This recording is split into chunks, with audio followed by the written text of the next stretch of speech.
எங்கடா வண்டியில் வேகமாக போயிட்டுருக்கீங்க அப்படின்னு சொல்லிட்டு எல்லாருக்கும் ஒரு கேள்வி இருக்கும்.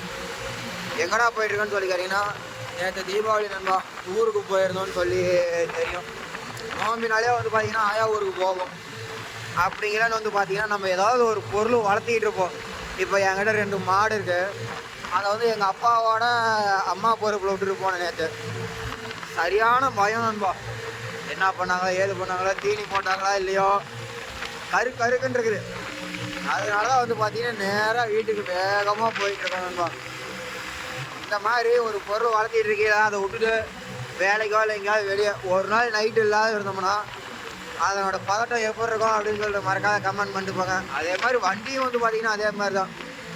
நம்ம தான் ரெகுலராக அந்த வண்டி ஓட்டிகிட்டு இருப்போம். எடுக்கும்போது நம்ம சொந்தக்காரங்களோ இல்லை அப்பாவை எடுத்து ஓட்டுவார். அவர் ஒரு வித்தியாசமாக ஓட்டுவாங்க. நமக்கு அது பிடிக்கவே பிடிக்காது. அதனோட பதட்டம் எந்த அளவுக்கு இருக்குமோ இதனோட பதட்டமும் அதே அளவுக்கு தான் நண்பா இருக்குது. ஓகே, அங்கே போயிட்டு பார்க்கலாம்.